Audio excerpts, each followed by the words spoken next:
बदजुबानी, ख़राब ज़ुबान इस्तेमाल करना छोड़ दीजिए। हमें अंदाज़ा ही नहीं होता कि हमारे अल्फाज किसी को कितनी बुरी तरह हर्ट कर रहे हैं, किसी के सुकून को, खुशी को तहस नहस करके रख देते हैं। और आप सोचिए ज़रा, बदतरीन शख्स कौन होता है? बदतरीन शख्स वो है जिसकी बदजुबानी की वजह से लोग उससे बात करना छोड़ दें, मिलना छोड़ दें। क्या ये पसंद करेंगे? ये तो हम बात कर रहे हैं किसी गैर मर्द की, किसी गैर शख्सियत की। क्या ये बात पसंद करेंगे कि आपकी औलाद आपसे दूर होना शुरू हो जाए, आपसे बात नहीं करे, आप जब आएँ तो अपने आप को इस तरह इंगेज कर ले कि आपसे बातचीत ही ना हो, सामने ना हो? कितना बदनसीब और कितना बदतरीन होगा वो बाप कि जिसकी औलाद डर की वजह से कि हमारा बाप तो हमारी क्लास ले लेगा, उसको ये एतमाद नहीं है कि हमारा बाप हमसे मोहब्बत करता है, हमारे साथ खड़ा होगा, हमें सपोर्ट करेगा, ये नहीं, उसको तो ये हमारी क्लास लेगा।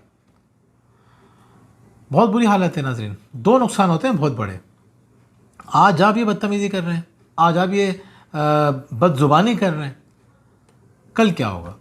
कल वो बच्चा खड़े होकर आपसे बदतमीज़ी करेगा, गुस्ताखी कर रहा होगा। अगर बेटा है ये गुस्ताखी कर रहा होगा। और बेटियां हैं, आजकल हम देखते हैं बेटियां भी कर रही हैं, माँ से तो करती हैं, वो बाप से भी करेंगी। और अगर बाप से नहीं करेंगी तो फिर क्या करेंगी? फिर वो डर सहम जाएंगी। इतना ख़तरनाक हमने नुकसान होता हुआ देखा है कि जो बाप बदतमीज़ियाँ कर रहे होते हैं, बदजुबानी कर रहे होते हैं, गालम गलौज करते हैं, उनको कहीं कहीं लड़का लगता है ना कि ये तो बड़ा खुश इखलाक सा है, ये तो गालियाँ बकता ही नहीं है, ये तो बड़ा हंसी मजाक करता है।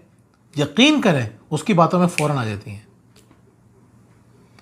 क्या नुकसान कर रहे हैं आप अपनी बेटियों का, आप इमेजिन ही नहीं कर सकते।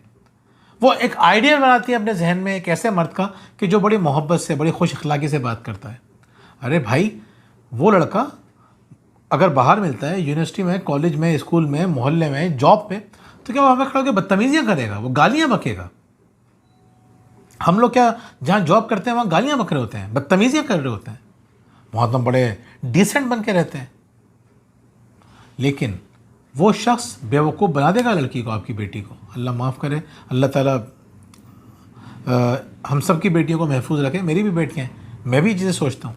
तो देखें, आपने अगर गलत ज़बान इस्तेमाल की ना तो एक तो ये होगा, एक तो बड़ा नुकसान ये होगा। और दूसरा बड़ा नुकसान क्या होगा कि उनके लिए गालियाँ बर्दाश्त करना बड़ा आसान हो जाएगा। वो गालियों को हैंडल नहीं कर सकेंगी बड़े होकर। उनको लगेगा कि ये तो पार्ट ऑफ लाइफ है, हमारी माँ को भी पढ़ती थी, उसको भी पढ़ती थी, हमें भी पढ़ ली है, अब इसका कोई हल तो नहीं है ना, इसके लिए हम क्या कर सकते हैं? उनके जहन में भी नहीं आएगा कि इसको कोई काउंटर करके इससे बचा जा सकता है। तो नाज़रीन, ज़ुबान बहुत इम्पॉर्टेंट है। इंसानों की कसीर तादाद जो है, जो जहन्नुम में जाएगी, कसीर तादाद वो होगी जो अपनी ज़ुबान की वजह से जारी होगी। तो अल्लाह ताला पसंद नहीं करता कि हम गलत ज़ुबान इस्तेमाल करें, ग़ीबतें कर रहे हों, हसद कर रहे हों, अपने घर वालों की बुराइयाँ कर रहे होते हैं हम लोग यार। तो ख्याल कीजिए अपने अल्फाज का, अपनी ज़ुबान का ख़ास ख्याल रखिए। बहुत बहुत शुक्रिया। अल्लाह हाफ़िज़।